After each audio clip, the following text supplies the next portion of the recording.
আমরা যদি ভালো একটা ডাকসু পাই তাইলে ভালো আগামীর বাংলাদেশ পাবো। বাংলাদেশের চিন্তা, বাংলাদেশের নেতৃত্ব, বাংলাদেশের চরিত্র নির্ভর করবে ঢাকা বিশ্ববিদ্যালয়ের উপরে এবং ডাকসু কেমন তৈরি হইতেছে সেটার উপরে। একটা দেশের বুদ্ধিবৃত্তি, সমৃদ্ধি আর জাতীয় চরিত্র অনেক সময় সেই দেশের বিশ্ববিদ্যালয়ের মাধ্যমেই প্রতিফলিত হয়। কিছু উদাহরণ দিই, যেখানে দেশ আর বিশ্ববিদ্যালয় যেন একে অন্যের প্রতীক হয়ে দাঁড়াইছে। যেমন ধরেন ইংল্যান্ডে অক্সফোর্ড আর কেমব্রিজ, ব্রিটিশ সাম্রাজ্যের ঔপনিবেশিক বিস্তার আর বুদ্ধিবৃত্তিক নেতৃত্ব এই অক্সব্রিজের সাথে যুক্ত। বিজ্ঞান বলেন, দর্শন বলেন, আইন বলেন, সবখানে এর ছাপ আছে। ফ্রান্সে সরবন, আমি যেখানে পড়েছি, ফরাসি বিপ্লব থেকে শুরু করে সাহিত্য, দর্শন সবকিছুই এই সরবন থেকেই আসছে। ফুকো বলেন, জাপল সার্ট বলেন, সবাই সরবনের অ্যালামনাই। ফরাসি বুদ্ধিবৃত্তি এবং বৌদ্ধিক সমৃদ্ধি সরবনের সাথে অবিচ্ছেদ্যভাবে জড়িত। জার্মানিতে হুমবোল্ট বিশ্ববিদ্যালয়, বার্লিনে আধুনিক গবেষণা বিশ্ববিদ্যালয়ের মডেল তৈরি হয়েছিল এইখান থেকে। জার্মান দর্শন বলেন, পদার্থবিদ্যা বলেন, সমাজবিজ্ঞান বলেন, সবকিছুর ভিত্তি এইখানে।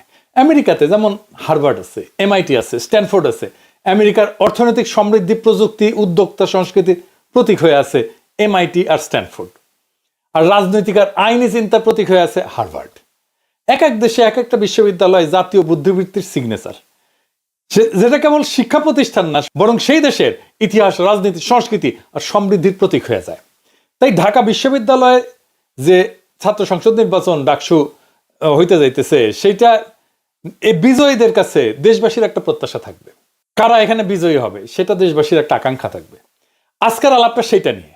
আজকের আলাপের পরে বুঝতে পারবেন কাদের এই নির্বাচনে ভোট দেওয়া যাবে না। আসেন আল্লাহর নামে শুরু করি। আমাদের একটু পিছনে ফিরে যেতে হবে, পিছনের ইতিহাস থেকে শুরু করি, তাহলে বুঝতে সুবিধা হবে। ইংরেজরা যে কারণে ঢাকা বিশ্ববিদ্যালয় প্রতিষ্ঠা করছিল, সেই মতাদর্শিক লক্ষ্য পরিবর্তন করে আপন শিকড়ের দিকে আস্থাশীল, গণমুখী নতুন এক রাষ্ট্র নির্মাণের মহাসড়কে একে পুনঃস্থাপন করতে হবে ঢাকা বিশ্ববিদ্যালয়কে। যারা আমাদের উপনিবেশ বানাইছিল এশিয়া, যেমন ইংল্যান্ড থেকে, তারা ইউরোসেন্ট্রিক এডুকেশন, মানে তাদের চিন্তা ভাবনাই ছিল ইউরোসেন্ট্রিক, মানে ইউরোপ হচ্ছে পৃথিবীর সেন্টার, ওইখান থেকে আমাদের ধার করতে হবে।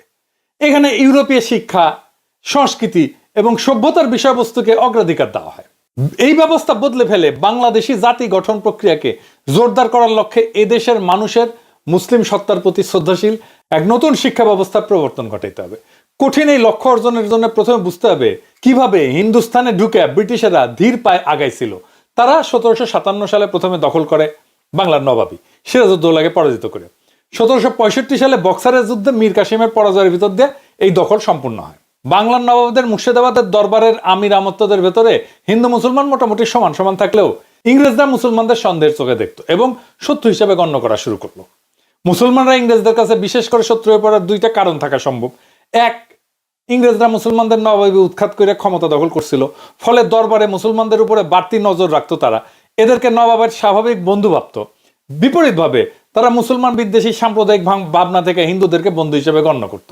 2 নম্বরে হচ্ছে ব্রিটিশেরা তো খ্রিস্টান, তো খ্রিস্টান হিসেবে মুসলমানদের নিয়ে ইউরোপীয় স্মৃতির শরিক ছিল ব্রিটিশ ইংরেজেরাও। সেটা কি? আরবদের জেরুজালেম আর স্পেন দখল, অনেকগুলো ক্রুসেডের পরেও জেরুজালেম উদ্ধার করতে না পারা, শেষে কনস্টান্টিনোপল আর হায়া সোফিয়া হারাইতে হয়েছিল অটোম্যানদের কাছে 1453 সালে। ইংরেজদের বিরুদ্ধে হিন্দুস্তানের প্রথম বিদ্রোহ, যে মজনু শাহ এবং ভবানী পাঠকদের ফকির সন্ন্যাসীর বিদ্রোহ, এটাতে হিন্দু মুসলমান উভয় শরিক হইল।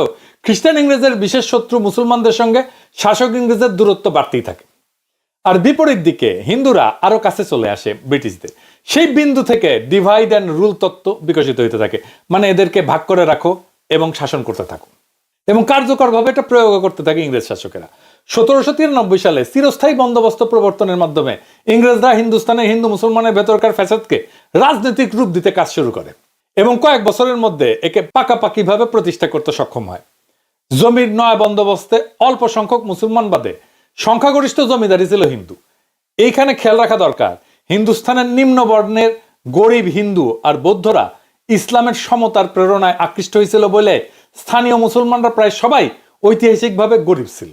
হিন্দু ধর্মের বর্ণ প্রথা এবং জাতপাত, ইংরেজদের নীল চাষ আর ভূমির নয়া বন্দোবস্তে জমিদারদের অতিরিক্ত খাজনার শোষণের ফল হিসেবে খাদ্যাভাব এবং দুর্ভিক্ষে মরতে শুরু করে বাংলার গরিবেরা। এর সবচেয়ে বিশাল শিকার হইতে হয় বাংলার মুসলমানদেরকে। অবর্ণনীয় নিগ্রহের জবাবে নানান মাত্রায় চলতে থাকে প্রতিরোধ। তারই ধারাবাহিকতায় 1857 সালে মহাবিদ্রোহ ঘটে, যাতে মুসলমানদের অংশগ্রহণ এবং নেতৃত্ব ছিল চোখে পড়ার মতো ব্যাপক। মানে এটাকেই সিপাহী বিদ্রোহ বলে জানি আমরা।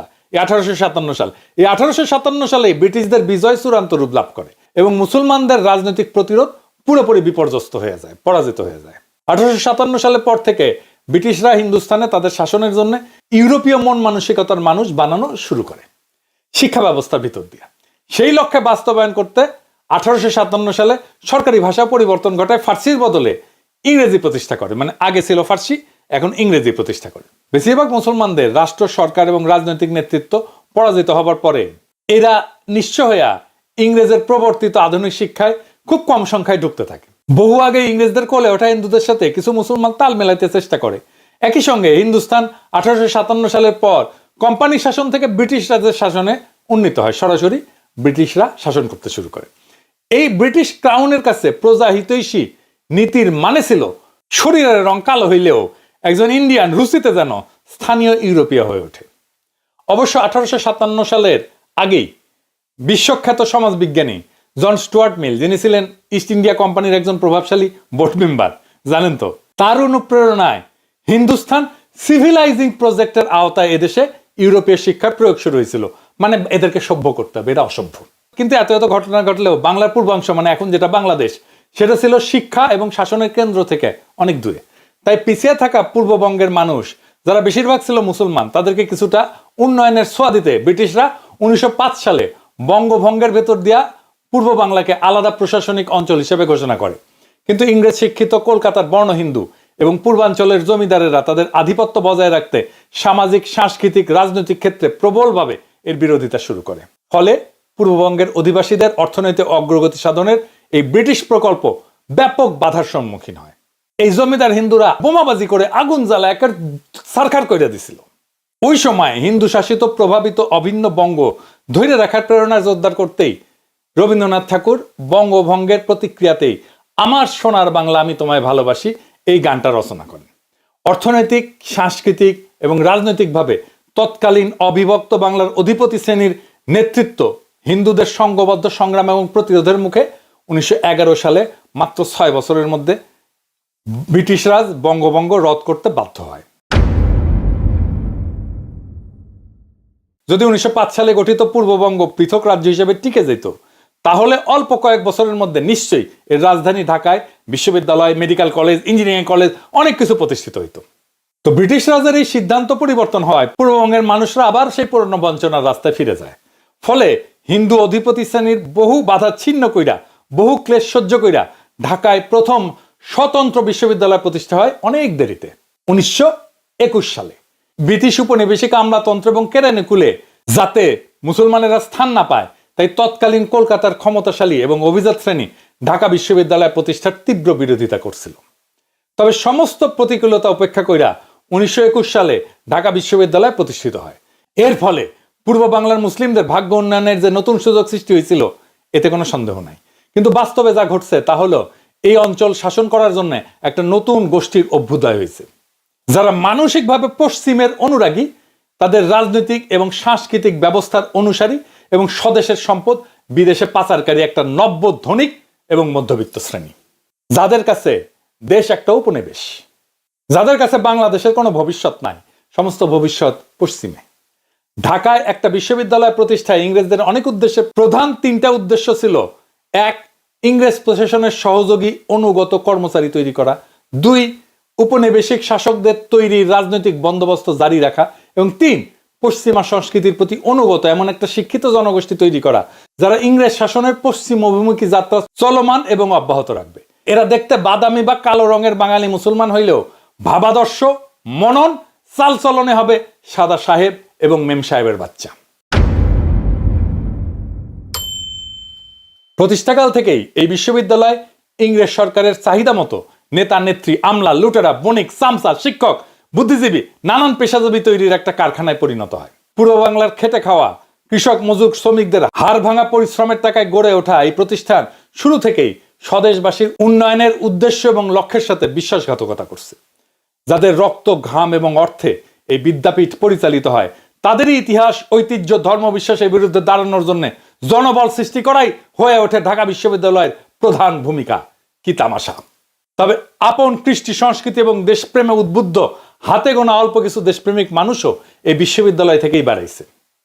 ভাবাদর্শগত ঝোঁকের কারণে এই শিক্ষা প্রতিষ্ঠানের শিক্ষক শিক্ষার্থীরা নিজেদের অজান্তেই এখনো ইংরেজ উপনিবেশিক সংস্কৃতি দিয়ে আচ্ছন্ন হয়ে আছে। 47-এর দেশ স্বাধীনের 78 বছর পরেও এখনো তারা ব্রিটিশ রাজের রাজধানী কলকাতাকেই কেন্দ্র মনে করে তাদের। কালের বিবর্তনে ওই কলকাতা ইন্ডিয়ার একটা পরিত্যক্ত স্মৃতিতে পরিণত হইলেও তাকেই মানদণ্ড ধরে এবং অনুসরণ করে এরা তথাকথিত উচ্চস্তরে উন্নীত হওয়ার চেষ্টা চালায়। লোভের এই লক্ষ্যস্থল কলকাতায় তাদেরকে ক্রমশ মুসলিম বিদ্বেষী করে তোলে। এর চূড়ান্ত পরিণামে পশ্চিমী তাদের ক্যাবলায় পরিণত হয়। ঢাকা বিশ্ববিদ্যালয়ের শিক্ষাক্রমে উত্তীর্ণরা এখনো ইংরেজদের তৈরি সেই সিস্টেম বা ব্যবস্থাকে অনুসরণ করে চলতেছে। এখনকার জ্ঞান উৎপাদনের সিলসিলা পুরোপুরি পশ্চিম কেন্দ্রিক, যেটাকে ইংরেজিতে বলে ইউরোসেন্ট্রিক। আর এই প্রতিষ্ঠানের শিক্ষার্থীদের প্রধান স্বপ্ন হলো ইংরেজদের তৈরি করে রেখে যাওয়া রাজনীতি, প্রশাসন এবং নানা পেশায় প্রবেশ করে ঘুষ দুর্নীতির মাধ্যমে অঢেল সম্পত্তির মালিক হওয়া এবং সুযোগ পেলেই অথবা প্রজন্ম পরবর্তীকালে তার অবৈধভাবে অর্জিত সম্পদ ইউরোপ বা উত্তর আমেরিকায় পাচার করা। 1947 সালে ইংরেজ এবং 1971 সালে পাকিস্তানের শাসন থেকে দুইবার আজাদি লাভের পরেও এই বিশ্ববিদ্যালয়ের আদর্শগত অভিমুখের বা ক্যাবলার কোনো পরিবর্তন ঘটেনি। এইটা এখনো নিজ দেশের ভিত্তিমূলের দিকে ঘুরে তাকায়নি। উপরন্ত দিনের পর দিন এর শিক্ষক এবং শিক্ষার্থীদের মান দুটেই অধঃপতিত হয়েছে। এর ফলে এখান থেকে স্বদেশের প্রতি বৈরী, খুবই নিম্নমানের বিকৃত মানসিকতার একদল লোক তৈরি হয়েছে এবং হচ্ছে। এমন একটা পরিস্থিতির মধ্যে আমরা এই রাষ্ট্রের সবচেয়ে বড় বিনিয়োগ আছে যে বিশ্ববিদ্যালয়, তাকে ছাইড়া দিতে পারি না।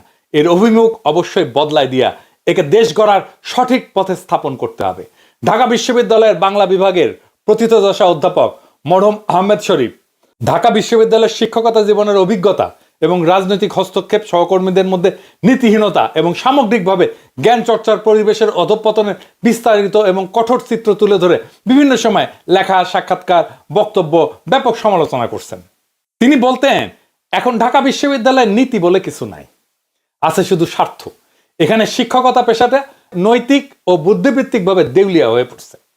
মনীষী আহমেদ ছফা তার ধ্বস্ত বিধ্বস্ত বিশ্ববিদ্যালয় প্রবন্ধে বাংলাদেশের শিক্ষা ব্যবস্থা, বিশেষ করে ঢাকা বিশ্ববিদ্যালয়ের এই বিবর্তনের কঠোর সমালোচনা করছেন। তিনি একে মুমূর্ষ রুগ্ন প্রতিষ্ঠান হিসেবে আখ্যায়িত করছেন। 1995 সালে প্রকাশিত গাভী বৃত্তান্ত উপন্যাসে তিনি এই বিশ্ববিদ্যালয়ের শিক্ষক রাজনীতির নোংরা জটিল চিত্র তুলে ধরছেন। এখানে উপাচার্য পদ সহ অন্যান্য পদের জন্য শিক্ষকদের মধ্যে যে ধরনের নৈতিক স্খলন, রাজনৈতিক আনুগত্য এবং ক্ষমতার জন্য কারাগারি দেখা যায়, এর হীনমান এবং রুচিশূন্যতার বর্ণনা মেলে তার ওই গাভী বৃত্তান্তে। এর মাধ্যমে তিনি দেখাইছেন কিভাবে প্রগতিশীল এবং অসাম্প্রদায়িক মতাদর্শের কথা বলতে বলতে এই শিক্ষায়তনকে একটা বন্ধা, নিষ্ফলা, অকেজ প্রতিষ্ঠানে পরিণত করা হয়েছে। আহমেদ ছফা বহু আগেই 1975 সালে যে নোংরা এবং লজ্জাজনক রাজনীতির সমালোচনা করছিলেন তা এখনো বিদ্যমান এবং চলমান আছে। তার মতে ঢাকা বিশ্ববিদ্যালয় এখন জ্ঞান বিতরণের কেন্দ্র না, বরং ক্ষমতা এবং সম্পদ আহরণের একটা লড়াইয়ের ক্ষেত্র। দার্শনিক চিন্তক কবি ফরাদ মাজার তার বিভিন্ন লেখায় এবং বক্তৃতায় বলছেন যে ঢাকা বিশ্ববিদ্যালয় মরে গেছে। এটা এখন মরচে পড়া দপ্তরি ব্যবস্থা, যেখান থেকে বছর শেষে কিছু সনদ বিতরণ ছাড়া আর কিছু হয় না। এর সাথে জ্ঞান বিজ্ঞান বা শিক্ষার কোনো সম্পর্ক নাই। এটা ক্ষমতাসীন রাজনীতির বৌদ্ধিক দাস অথবা ইন্টেলেকচুয়াল স্লেভে পরিণত হয়েছে এবং এই প্রতিষ্ঠান থেকে সৃজনশীলতা বা মুক্ত চিন্তা আশা করা বৃথা। অধ্যাপক সলিমুল্লাহ খান তার বিভিন্ন প্রবন্ধ, নিবন্ধ ও বক্তব্যে ঢাকা বিশ্ববিদ্যালয়ের দুরবস্থার কথা তুলে ধরছেন। তার মতে বাংলাদেশ প্রতিষ্ঠার পর গণতন্ত্রায়নের নামে দেশের সবচেয়ে গুরুত্বপূর্ণ এই উচ্চ শিক্ষা প্রতিষ্ঠানকে একটা উর্বর, ফলনশীল এবং কার্যকর বিশ্ববিদ্যালয় হিসেবে বিকশিত হয়ে না দিয়ে পুরোপুরি ধ্বংস করা হয়েছে। এখন এখানে কোনো শিক্ষা, গবেষণা, জ্ঞান বিজ্ঞান এই সমস্ত একাডেমিক কাজকর্ম আর হয় না। ডাকসু নির্বাচনে বিভিন্ন শিক্ষার্থী সংগঠনের ইশতেহার যে কর্মসূচি বা দাবি দেওয়া থাকা উচিত বলে আমি মনে করি, সেটা নিয়ে আমি কিছু আলাপ করছিলাম। আজকে আমি খুব স্পষ্টভাবে বলতে চাই কয়েকটা দফার কথা। 1 নম্বর, ঢাকা বিশ্ববিদ্যালয়ের শিক্ষা জ্ঞান চর্চার অভিমুখ স্বদেশ এবং আপন ধর্ম, ঐতিহ্য এবং শিক্ষার সাথে সামঞ্জস্যপূর্ণ করে বাংলাদেশি জাতীয়তাবাদী ধারায় নতুন করে গড়ে তুলতে হবে। 2 নম্বর, দেশের সবচেয়ে গুরুত্বপূর্ণ শিক্ষাঙ্গনকে অবশ্যই আওয়ামী ফ্যাসিবাদ, ইন্ডিয়ান আধিপত্যবাদ এবং ইউরোপ কেন্দ্রিক উপনিবেশিক শিক্ষা ব্যবস্থা থেকে মুক্ত করতে হবে।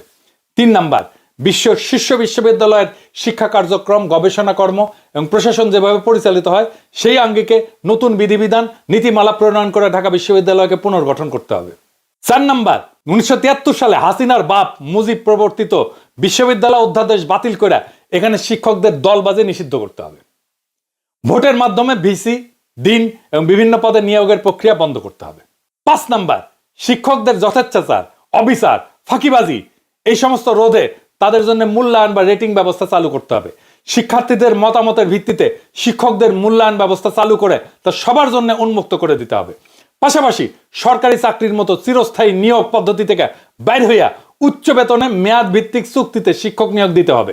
রেটিং অনুযায়ী শিক্ষকতার মান বিচার করে চুক্তি নবায়নের ব্যবস্থা চালু করতে হবে। এখানে আসবে সেরা শিক্ষকেরা, ভালো বেতনে, আমার চাকরি আছে কোনোদিন যাবে না, এটা হবে না। 6 নাম্বার, শিক্ষার্থী হিসাবে ভর্তির ক্ষেত্রে ঢাকা বিশ্ববিদ্যালয়ের শিক্ষক, কর্মকর্তা, কর্মচারীদের সন্তানদের জন্য পোষ্য কোটা এবং মুক্তিযোদ্ধার সন্তান এবং দৌহিত্রদের জন্য কোটা বাতিল করতে হবে। এই 6 দফা আদায়ের জন্য যারা সম্মত থাকবেন তারা ডাকসু নির্বাচনে তেমন সংগ্রামী প্রার্থীদেরকে ভোট দিয়ে জয়যুক্ত করবেন। আমি এরপর দিন ছাত্রছাত্রীদের শিক্ষা জীবনের সমস্যাগুলো নিয়ে আলোচনা করব, সেগুলো সমাধান বা সমস্যা লাঘবের জন্য করণীয় উল্লেখ করব। আর যে সমস্ত প্রার্থী এ সমস্ত আদায়ের জন্য আন্দোলন করবেন, সংগঠিত হবেন, তাদের পক্ষে ভোট চাইব।